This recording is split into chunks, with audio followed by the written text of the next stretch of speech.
Laura and Bet entered the airport building. They made their way among the many suitcases and people moving in different directions. It was especially difficult to get through the large groups of people blocking their way. Betty walked behind her, wheeling her huge black suitcase. She muttered to herself grudgingly about her fatigue and reluctance to fly anywhere and how her mother never listened to her. Suddenly, Laura stopped and turned around to her daughter because she suddenly bumped into her suitcase. I know why you don't want to fly. It's not because of me or your fatigue at all. You don't want to go because of Jim. But didn't we plan this trip in advance? He loves you, so he can wait, and he won't have to wait long. We'll be back in 10 days. I have the right to rest at least once a year. Or do you think I have to work all the time with no days off? In the same breath, Laura told her daughter everything she had been thinking about all morning. You could have no problem going alone. You could have rested like you dreamed, but I would rather have stayed home. I'm fine at home, and you're always picking on me, Betty grumbled. We already talked about it. I don't want to start over. I'm not going to go through all 10 days. We're flying together. Let's go. Laura said as she walked past the check in desks. On the electronic board, they saw the name of their flight and realized that check in had not yet begun. Well, now we're going to be stuck here for an hour, muttered Bet. It's okay. We'll just sit around. We'll go to Starbucks for coffee. You know I don't like being late. Laura tried to contain her irritation. I wish we were too late, Betty muttered to herself. Why are you doing this to me? Laura asked. I just want to go home. You know I love the sea, but right now I feel like going home. It's a lot of people. It's all very pressing. I want to run away, Betty answered and immersed herself in her phone. Laura didn't like the hustle and bustle either, but unfortunately, she couldn't do without it at train stations and airports. She felt very tired, and somewhere deep in her heart, she also felt a desire to wrap up in her favorite blanket on her favorite couch away from all these people. But she banished these thoughts. They would soon be able to enjoy the sun and take a quiet walk along the quay. They were only a few hours away from a vacation. Laura imagined herself in a new, light dress with a tan that covered her skin. Then she imagined herself in a swimsuit on the beach. These images in her head gave her strength. She had always been attractive, but it had been so long since she had an excuse to dress up and let her hair down. She noticed two empty seats in a row of chairs connected to each other. She headed toward them, hurrying to make sure no one took them first. Beth followed, keeping her eyes on the phone screen. Yes, we arrived a little early, but that's okay. The important thing is that we are already here, and no amount of traffic will keep us from leaving, Laura said. She sat down in her seat and put her suitcases to the side and stretched out her tired legs. Through the huge windows, you could see the October sky, draped in gray clouds, ready to spew rain, snow, or both at any moment. Mom, I'm going to the toilet. I won't be long, my daughter said without waiting for an answer. All right, but not for long. I don't want to run around looking for you, Laura shouted, but her daughter was already moving away without looking back. What a stubborn age, all hedgehog like, with all the needles pointed at me. She'll be happy at sea later, but now she's wearing out my nerves with her protest, Laura thought. Suddenly, she noticed a man with a bag on his shoulder and his coat unbuttoned. His unshaven chin made him look tired, but his clear, lively eyes were fixed on her. She turned away and looked out the window, where a plane had just taken off and was gaining altitude. The man walked past and sat in the empty seat across from Laura. She was surprised that it was empty and didn't notice when the people who were sitting next to her managed to leave. The man placed the bag on his lap and also watched the plane take off. "Are you waiting for flight 427?" he asked Laura. "Yeah, I didn't want to talk to the stranger, but it would have been impolite to remain silent. Nothing much, just asking. I see that not too many people are flying on this flight today," the man replied, shrugging his shoulders. "Are you on the flight too?" Laura asked. "Do you fly this flight often?" The man perked up and turned slightly in her direction. "Not very often, but I fly a lot. And on this flight, too. Convenient time and inexpensive. But there's a big difference when there are a lot of people flying or when there are very few, and the flight is even cancelled because of that," he explained. Laura became alarmed and looked around the room. "There is a difference. A light airplane would be blown away by the wind," Beth remarked skeptically, sitting down next to her mother and pulling her cell phone out of her jacket pocket. Laura was relieved to have her daughter back and relaxed. "There was some truth in what your daughter said," the man continued. There was a strange combination of irony and sadness in his gaze. He stood out from the crowd, as if he were aiming at someone and watching him. "What part of it is true?" Beth immediately responded with interest. It's not easy to distract a teenager from a phone screen, but this mysterious man succeeded. "Please explain your point," Laura said, maintaining her daughter's interest. Betty waited for the sequel and looked at the man curiously. His quiet and pleasant voice was trustworthy and appealing. The man began his story by saying that he had long noticed that the number of passengers on a train or an airplane was directly related to the risk of disaster. If a plane is less than 55% full of passengers, it runs a significant risk of not flying, unlike a plane fully occupied with passengers. In addition, if there is a large percentage of passengers who cancel the flight at the last moment due to some circumstances, then the likelihood of a disaster is greatly increased. He went on to confirm his conjectures with facts, telling of a researcher who had drawn the same conclusions after analyzing many unsuccessful flights that ended in various mishaps, from minor breakdowns and minor inconveniences for passengers to the most widespread disasters. "Why so?" Beth questioned, but the man offered no more objective explanation. The man's gaze grew even sadder, the corners of his lips drooping.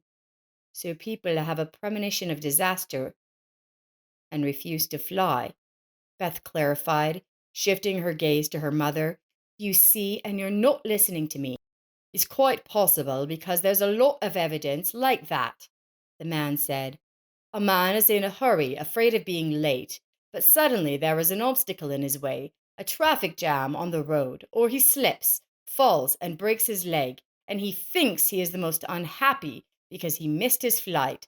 And suddenly he learns on the news that the plane he didn't get on crashed and all the passengers died. Then he realizes that he was incredibly lucky. He got away with a broken leg, but he's alive. That's the kind of luck." "Accident?" The young girl joined in the discussion with interest. "An accident isn't an accident. It's more of a conduction. Someone decided that this person was too young to die and sent an obstacle or a guardian angel," Beth said thoughtfully. "There was definitely something or someone higher up involved." The man continued. "In mathematics, there are various theories that allow us to calculate quite accurately the probability of some event among the possible variants and the frequency. Unfortunately, it has not occurred to anyone to connect these two processes, the luck of a particular person and the mathematical probability of a catastrophe." "Are you a mathematician?" guessed Betty. "And what does a person's luck depend on?" Beth was already listening so intently that she hid her phone in her jacket. "Oh, that's not for me. I'm a lover of the exact sciences. They put luck in the category of mysticism, or, if you like, Psychology. Have you ever noticed that a calm and optimistic person seems lucky? Everything goes well with him in any scenario. And those who mope and grumble see everything as bad, get into trouble more often. At these words, Laura looked intently at her daughter, but the latter did not notice the gaze turned to her. Beth was very much in her own thoughts. I'm sure that if we connect these two factors, the personality of a particular person and the mathematical probability of an event, and do the necessary calculations, we will find a close relationship between them. But I don't think it occurred to anyone to do that, the man continued. According to you, if losers don't fly, planes won't fall?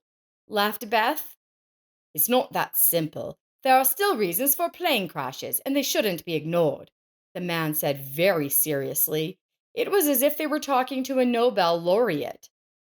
Yes, and a person's mood is a fragile thing. It depends on many factors, and can be anything at any given moment, he pondered aloud. Are you saying that if the plane isn't at least half full, it's better to refuse to fly it? Beth interrupted him. Maybe we should just cancel such flights? There is a reasonable grain in your reasoning, but if an event is already planned by an unknown will, it will happen anyway. The key here is not the flight number, but the people who are gathered on board. Believe me, there are many reasons for this, and we can talk about this for a very long time. Is it like the movie Destination? Asked Beth. Is it punishment, or will Providence catch up with a particular person anyway? If you think further on this subject, it seems that at birth a person is set his fate, a known date, place, and situation in which he will end his earthly journey. If he is destined to drown in the sea, he will not fall with the plane. Beth's reasoning was beginning to frighten Laura. Unless the plane falls into the sea. The corners of the man's lips lifted up slightly. So what? You can't change anything? Beth asked, frightened. No, why, I think you can.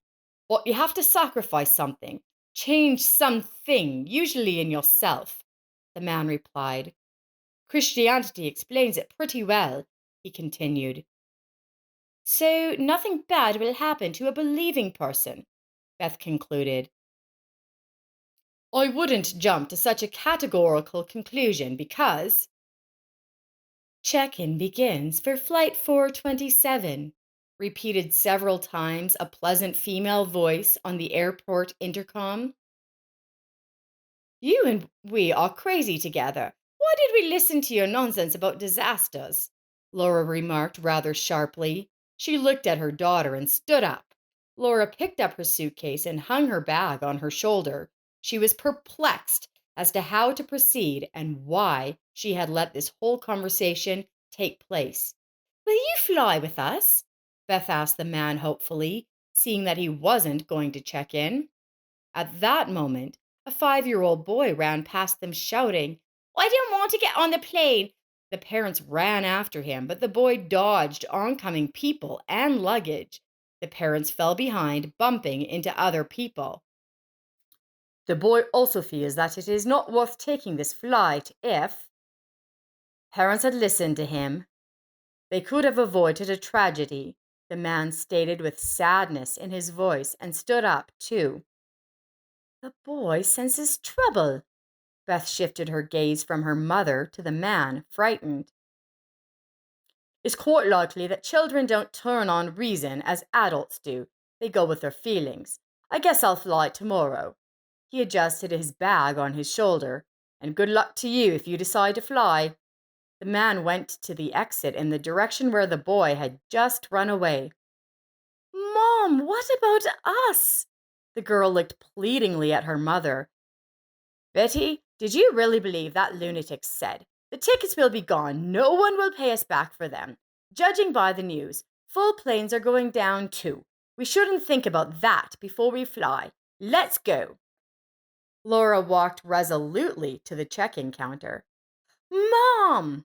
Beth called out to her mother, and she didn't move from her seat. Well, what else? Laura muttered tiredly. Why can't you hear me? Maybe my intuition tells me not to fly. Beth muttered, a little frightened. Your intuition tells you that Jim stayed in town, and so does your friend Linda, who keeps trying to flirt with Jim. And you're afraid they might start dating. Beth bit her lip in resentment, her eyes glistening. Her phone in her jacket pocket beeped, and she pulled out her cell phone and read the message. Have a safe flight. Call me when you get there. I'm worried, she read. Well, he's worried too. What kind of day is this? Betty stomped her foot in frustration. Check in for the flight, the voice repeated from the speaker. Let's go. Laura took her daughter's hand and led her to the counter. The girl in the uniform held out her hand for the papers, but Laura was no hurry to give them back. She looked back. There were only a few people behind her. It was like everything around her wasn't real. It was like being in slow motion. Her hand trembled slightly, and so did her knees. She used to think it was from fatigue, but she wasn't so sure anymore. Are you flying or not? Impatiently asked the girl behind the counter. Yes. I mean, no. Laura turned around and hurriedly walked toward the exit. Sir, wait! Do you seriously think something could happen? Gasping, she asked the man. I told you everything. You're right to believe me or not. I've made my choice. Now it's your turn. Will you test the theory? He adjusted his bag and went on his way. Mom, let's go home. Her daughter tugged at her sleeve as she approached. And the money, Laura said less confidently. Life is more precious, and we'll go to the tanning salon tomorrow. Beth noticed the doubt in her mother's eyes, smiled, and took the bag from her hand. Now Laura was running after her daughter and grumbled. Where are you rushing off to? I can't keep up with you. They exited the airport building and walked to a cab. The man was already standing there. I see you're coming home. Really? He asked. You still have time to get back to check-in and fly to rest? No way. Why the hell did you sit next to me and talk about disasters? I didn't ask you to do that. There was no one else to intimidate. Why us? Began Laura's indignation. I trust my intuition, which in such cases tells me exactly who to start such a conversation with. Take it any way you want, the man said as he got into a cab. Laura looked out the car window and thought she wasn't upset at all, if only just a little bit. Betty was typing something into her mobile phone. At home, Laura unpacked her suitcase, looked at the new dress and swimsuit, and, with a sigh, tossed them away into the closet. It was a shame about the money she spent, but thank Lord she could afford it. Mama, I'm going for a walk. Betty's eyes brightened. Just not for long, you hear? Enough excitement for today. Laura replied in agreement. She sat down to the TV with a cup of strong, hot coffee. The news was nearing the end, and she was about to change the channel when the announcer announced that today the plane on flight 427 to Istanbul had one engine on fire, the landing gear had not opened, and there was a fire in the cabin. When it made a hard landing, there were casualties. There was more scary footage. Laura clutched at her heart. God, thank God we're home. For their summer vacation, Laura and Beth decided to take the train. After all, accidents on the railroad are less likely to happen. The cars are always packed with vacationers. Maybe this man was a guardian angel, or maybe he was just sent by an angel to share his observations with us at that moment. What was he saying? That he needed to change something about himself. Something to think about. Our angels are always with us, and often they use someone else's mouth to tell us something. Many people believe that angels are like ordinary people who walk among us. They have all come into your life with a specific mission. The only question is whether you believe that and whether or not you can realize what it was given to you for. Some people get the meaning of such conversations right away. Others are a little stubborn and they realize everything a little later.